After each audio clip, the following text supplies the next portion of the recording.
Hello everyone. तो देखिए, जैसे कि अपन राष्ट्रीय आय के बारे में चर्चा कर रहे थे इससे पहले वाले वीडियो में। अब आज अपन चर्चा करते हैं राष्ट्रीय आय का मापन कैसे किया जाता है। अब अभी तक अपन ने जैसे राष्ट्रीय आय के बारे में थोड़े बहुत, उसके समुच्चयों के बारे में, उसकी अवधारणाओं के बारे में थोड़ा बहुत पढ़ा है इससे पहले। तो आज अपन पढ़ते हैं कि राष्ट्रीय आय का जो मापन किया जाता है वो किन किन विधियों के द्वारा किया जाता है। ऐसी कौन सी विधियां होती हैं जिनके द्वारा राष्ट्रीय आय को मापा जाता है। तो राष्ट्रीय आय का मापन,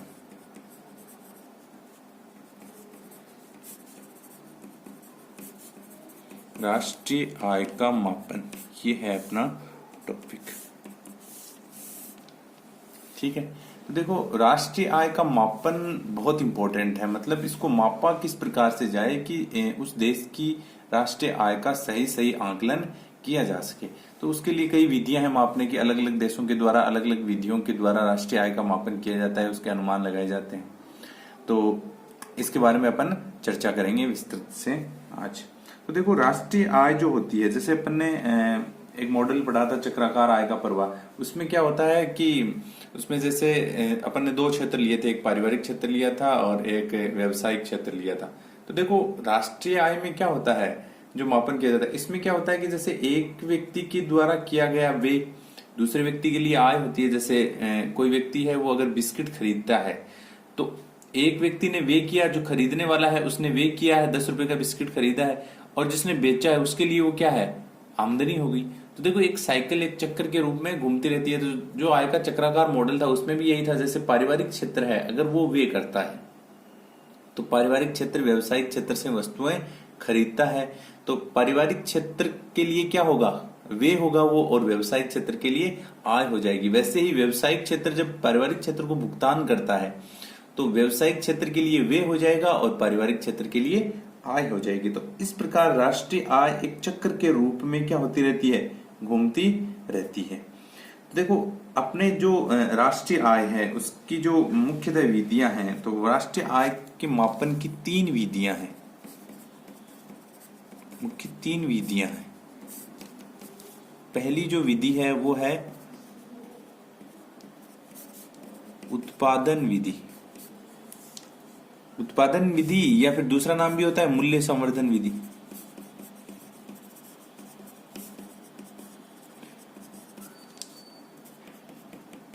दूसरी विधि होती है आय विधि, और तीसरी विधि होती है व्यय विधि। अब देखिए, पहली विधि है उत्पादन विधि या मूल्य संवर्धन विधि। मूल्य संवर्धन का मतलब होता है मूल्य में होने वाली वृद्धि, मूल्य संवर्धन या उत्पादन विधि। दूसरी विधि होती है आय विधि, कि कितने अर्थव्यवस्था में लोगों की आय है उस हिसाब से राष्ट्रीय आय का मापन किया जाता है। यहाँ उत्पादन विधि में उस पूरी अर्थव्यवस्था में कितना उत्पादन होता है उसके आधार पर पूरे उत्पादन को ही क्या माना जाता है, राष्ट्रीय आय माना जाता है। तो उस आधार पर राष्ट्रीय आय का आकलन किया जाता है, मापा जाता है उसको। इस विधि में, वे विधि में उस अर्थव्यवस्था के लोगों के द्वारा जो व्यय किया जाता है उसको आधार मानकर राष्ट्रीय आय के अनुमान लगाए जाते हैं। तो देखो, ये जो विधि है, वे विधि और आय विधि, ये दोनों विधि तो आमतौर पे जो विकसित राष्ट्र है वहां क्या होती है, काम में ली जाती है राष्ट्रीय आय का मापन करने के लिए। राष्ट्रीय आय का मापन आय विधि और व्यय विधि है, इसका जो मापन है वो विकसित राष्ट्रों में किया जाता है। और बाकी के मोस्ट ऑफ जो राष्ट्र हैं, मुख्यतः जो राष्ट्र हैं या ज्यादातर जो राष्ट्र हैं, उसमें उत्पादन विधि को ही काम में लिया जाता है। तो भारत में भी उत्पादन विधि से ही राष्ट्रीय आय की गणना की जाती है या अनुमान लगाए जाते हैं। अब भाई कोई पूछेगा कि क्यों उत्पादन विधि, क्यों आय विधि या फिर व्यय विधि का क्यों नहीं प्रयोग किया जाता है भारत में।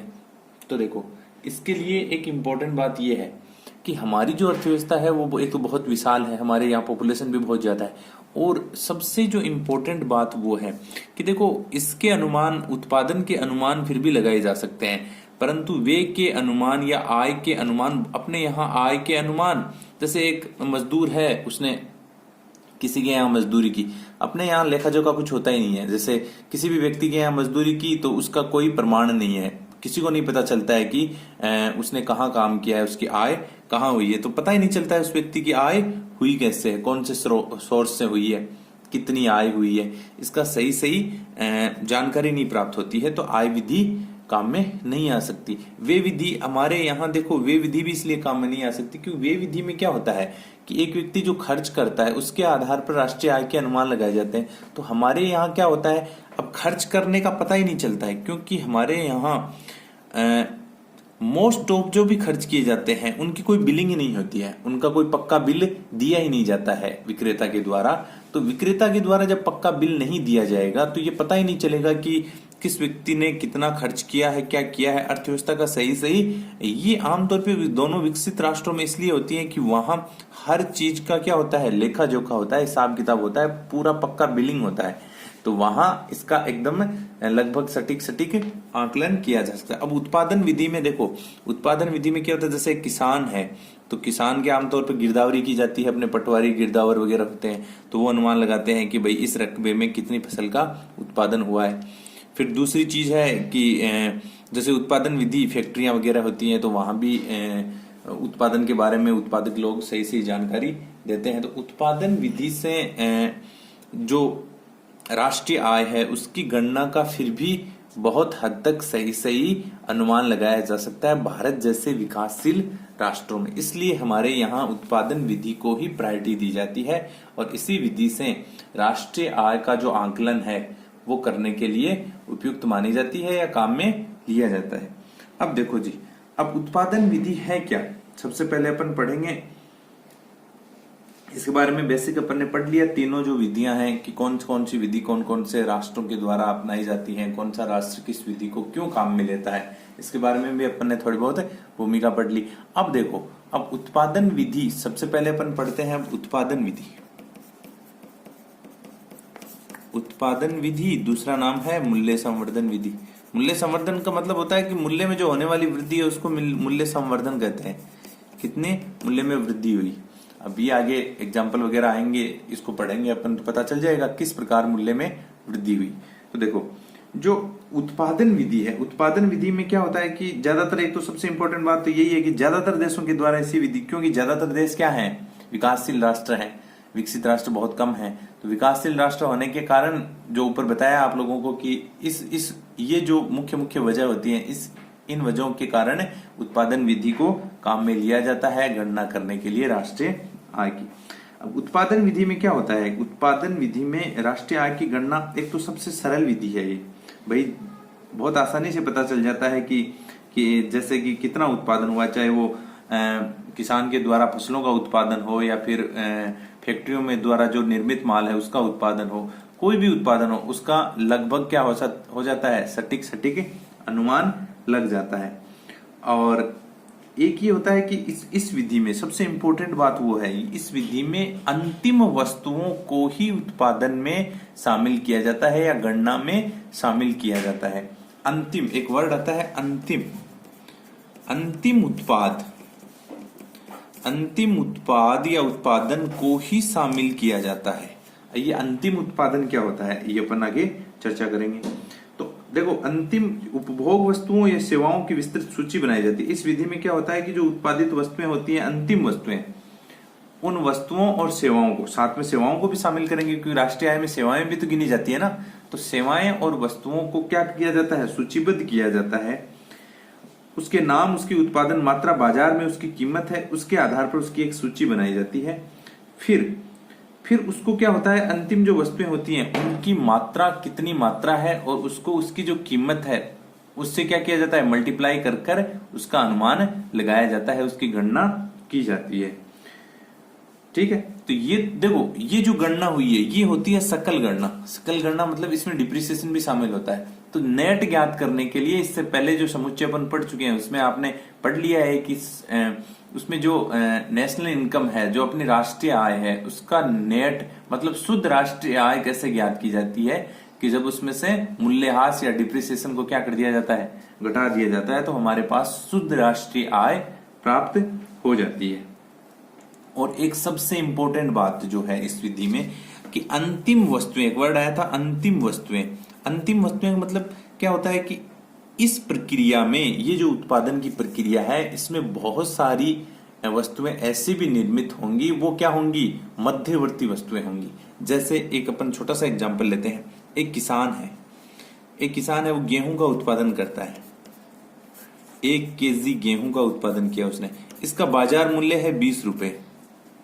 इस गेहूं का बाजार मूल्य हुआ 20 रुपए।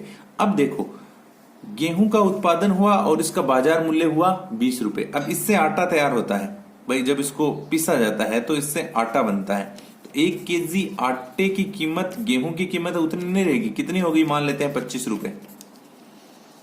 अगर इसको आटे के रूप में किसी ने चपाती बनाने के काम में ले लिया या खरीद कर उसको उपभोग कर लिया, तब तो उसका मूल्य जुड़ जाएगा 25 रुपए। अब देखो 25 रुपए जुड़ जाएगा, परंतु अब जो गेहूं का मूल्य था 20 रुपए, वो नहीं जुड़ेगा। वरना तो क्या हो जाएगा, देखो 20 रुपए ये हो गए, 25 रुपए ये हो गए, 45 रुपए हो गए। तो ये तो दोहरी गणना हो गई ना। तो दोहरी गणना ना हो, इसीलिए क्या किया जाता है, जो अंतिम वस्तु होती है, जो अंतिम वस्तु यहाँ क्या है, आटा है। ठीक है, आटे से भी आगे चलती है प्रोसेसिंग। देखो अब ये आटा है, इसको किसी ने खरीद लिया और उसने क्या किया, 1 केजी आटा खरीदा और चपातियां बना दी। किसी होटल वाले ने खरीद लिया इसको, 1 केजी आटा उसने 25 रुपए में खरीदा, इसकी चपातियां बनाकर उसने बेची। तो उन चपातियों का मूल्य हो गया, मान लेते हैं 1 केजी आटे से 100 रुपए की चपातियां बन गई। तो अब देखो अंतिम जो उत्पाद है वो क्या था, सॉरी 1 केजी आटे की जगह यहां चपाती है। तो देखो अब अंतिम उत्पाद क्या है, अंतिम वस्तु है चपाती। तो 1 केजी आटे से जो चपातियां बनी है उनका जो बाजार मूल्य है या अंतिम मूल्य है वो कितना है, 100 रुपए है। तो यहां राष्ट्रीय आय में जो गणना होगी वो 100 रुपए के हिसाब से होगी कि अब ना तो 20 रुपए जुड़ेगा ना ही 25 रुपए जुड़ेगा, अंतिम उत्पाद जुड़ेगा। या फिर आप ऐसे भी कह सकते हो कि प्रारंभिक जो मूल्य है, देखो प्रारंभिक मूल्य है 20 रुपए, इसमें मूल्य वृद्धि कितनी हुई है। देखो विधि का नाम जो है मूल्य संवर्धन विधि है। संवर्धन का मतलब होता है बढ़ना। तो मूल्य में वृद्धि कितनी हुई है, तो देखो 20 रुपए था यहाँ प्रारंभिक मूल्य आटे का, फिर इसमें वृद्धि कितनी हुई है, यहाँ 25 रुपए हुआ तो 5 रुपए, तो 5 जोड़ दो। फिर देखो यहां कितनी वृद्धि हुई है, तो 25 से आगे कितनी वृद्धि हुई है, 25 से आगे कितनी वृद्धि हुई है, 75 हुई है 100 तक जाने के लिए, तो 75 जोड़ दो। देखो 75 + 5 + 20 वही 100 रुपए। तो अंतिम वस्तु का मूल्य या फिर मूल्य में जो होने वाली वृद्धियां हैं उनको अगर जोड़ा जाए तो वो क्या होती है, उत्पादन विधि या मूल्य संवर्धन विधि के तहत राष्ट्रीय आय का सही मापन होता है या सही गणना होती है। तो देखो उत्पादन की जो प्रक्रिया है उसमें बहुत सारी अंतरिम वस्तुएं या मध्यवर्ती वस्तुएं या सेवाएं होती हैं, उनको राष्ट्रीय आय में शामिल नहीं किया जाता है। सबसे इंपॉर्टेंट बात यह है। तो देखो अब ये आपकी उत्पादन विधि हो गई। अब इसमें जो ध्यान रखने वाली बातें हैं वो क्या क्या होंगी, ध्यान रखने वाली कुछ बातें, मेन बातें यही हैं इसमें। सबसे इंपॉर्टेंट बात तो यह है कि इसमें दोहरी गणना, अपन ने बात की थी, एक वर्ड आता है दोहरी गणना क्या होती है। तो दोहरी गणना यही है जी, ये 20 रुपए, ये 25 रुपए, ये 100 रुपए, अगर यहां इन सबको शामिल किया जाता तो देखो टोटल लगाते हैं अपन, ये तो मूल्य संवर्धन विधि के तहत 100 रुपए हो गए या अंतिम वस्तु का मूल्य 100 रुपए हो गया। अगर इनको सबको शामिल किया जाए, सबके मूल्य अगर राष्ट्रीय आय में जोड़ दिए जाए तो देखो कितनी गणना हो जाएगी, 100 + 25 + 145 रुपए। अगर इस हिसाब से गणना की जाए तो 145 रुपए राष्ट्रीय आय में जुड़ जाएंगे, जबकि वास्तविक राष्ट्रीय आय कितनी थी, 100 रुपए थी। तो ये जो गणनाएं हैं बीच की, ये सारी गणनाएं हैं दोहरी गणना। तो दोहरी गणना से बचना चाहिए इस विधि के द्वारा जब राष्ट्रीय आय का मापन किया जाए। तो सबसे पहली इंपॉर्टेंट बात तो ये है। और दूसरी बात है कि अंतिम जो वस्तुएं या सेवाएं हैं उन्हीं को क्या करना चाहिए, राष्ट्रीय आय में शामिल करना चाहिए। ठीक है, अब देखो अपन एक एग्जाम्पल लेते हैं इस विधि से समझने के लिए।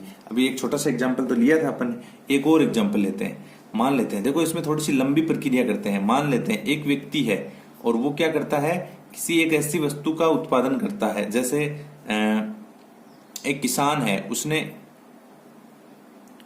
है और उसने क्या किया, गेहूं का उत्पादन किया।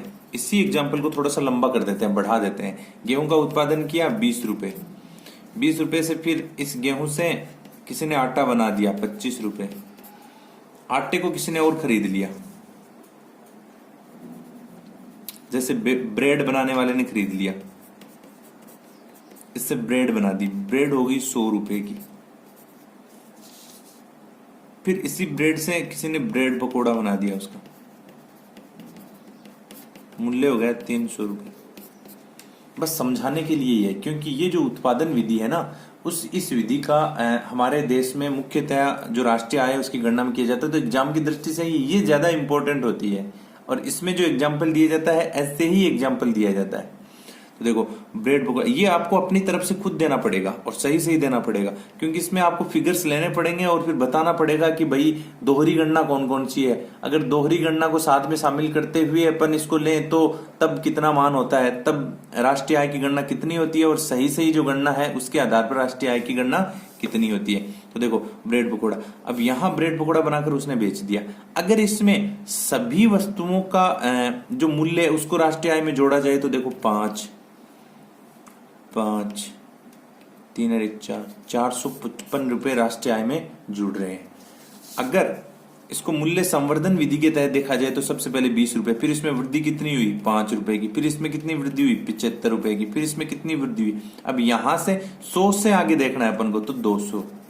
अब इनको जोड़ लो तो देखो 200 75 5 80, ये हो गया 300। यहां देखो 300 रुपए आ रहा है, अर्थात राष्ट्रीय आय में जुड़ेगा कितना 300 रुपए।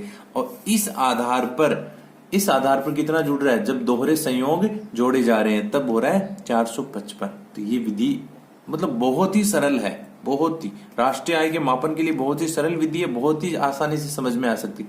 ये एक एग्जाम्पल से ही सारी विधि क्लियर हो जाती है। तो देखो 455 रुपए दोहरी गणना को अगर आप शामिल करते हो तब राष्ट्रीय आय होती है, वास्तविक राष्ट्रीय आय है 300 रुपए। मूल्य संवर्धन समझ में आ गया, ठीक है।